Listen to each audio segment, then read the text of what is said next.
बुधवार के दिन गणेश जी की पूजा करने का विधान है, लेकिन इस कुंडली में बुध दोष को दूर करने के लिए बुधवार का व्रत रखा जाता है।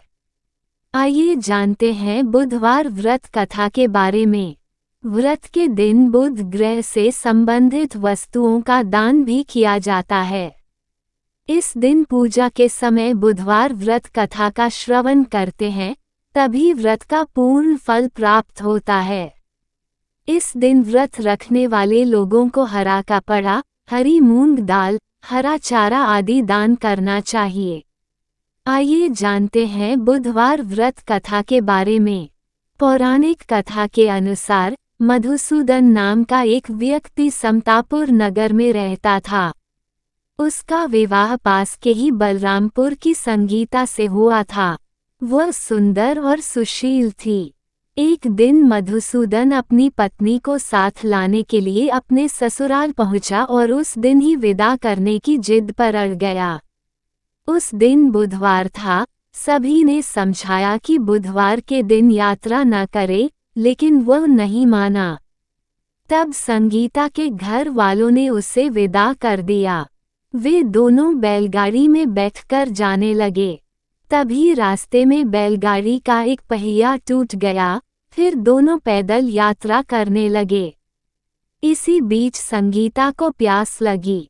मधुसूदन पानी लेने गया। जब वह पानी लेकर आया तो देखा कि उसका एक हमशक्ल उसकी पत्नी के साथ बैठा है।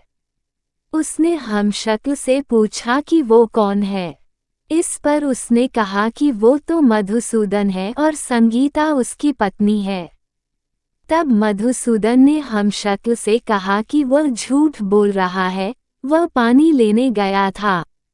तब हमशक्ल ने कहा कि वह तो पानी लाकर अपनी पत्नी को पिला भी दिया।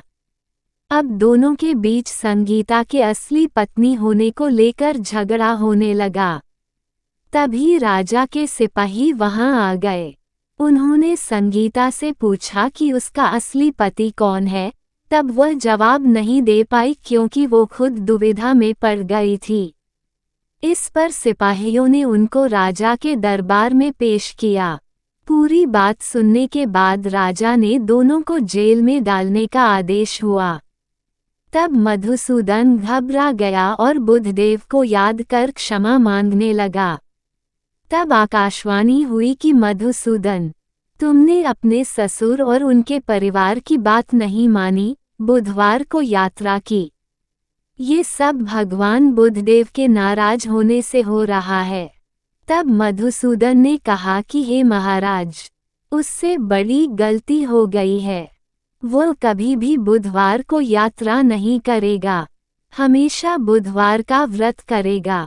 क्षमा मांगने पर बुधदेव शांत हो गए और मधुसूदन को क्षमा कर दिया। राजा के दरबार से मधुसूदन का हमशक्ल गायब हो गया। बुधदेव की कृपा से राजा ने मधुसूदन और संगीता को विदा कर दिया। वहां से जब वे आगे बढ़े तो रास्ते में बैलगाड़ी भी सही सलामत हालत में मिल गई। उससे वे दोनों समतापुर नगर आ गए। फिर वे हर बुधवार का व्रत रखने लगे, जिससे उनका जीवन सुखमय हो गया। उनके कामकाज में भी उन्नति होने लगी। एक बार भगवान शिव के मन में एक बड़े यज्ञ के अनुष्ठान का विचार आया। विचार आते ही वे शीघ्र यज्ञ प्रारंभ करने की तैयारियों में जुट गए। सारे गणों को यज्ञ अनुष्ठान की अलग अलग जिम्मेदारियां सौंप दी गई। सबसे बड़ा काम था यज्ञ में सारे देवताओं को आमंत्रित करना।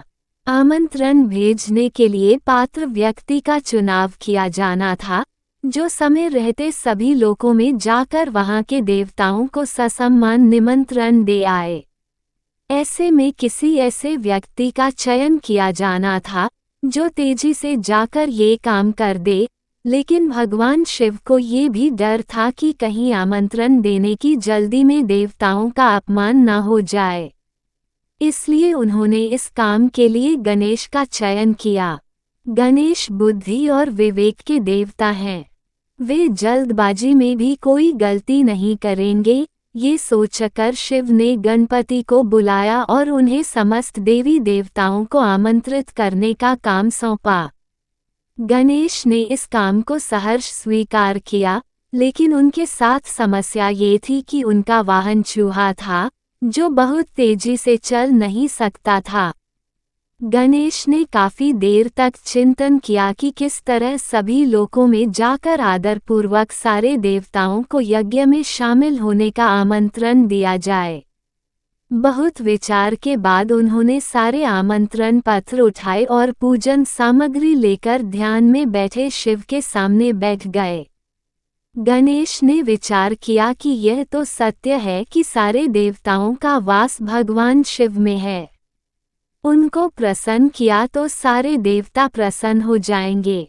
ये सोचकर गणेश ने शिव का पूजन किया और सारे देवताओं का आह्वान करके सभी आमंत्रण पत्र शिव को ही समर्पित कर दिए।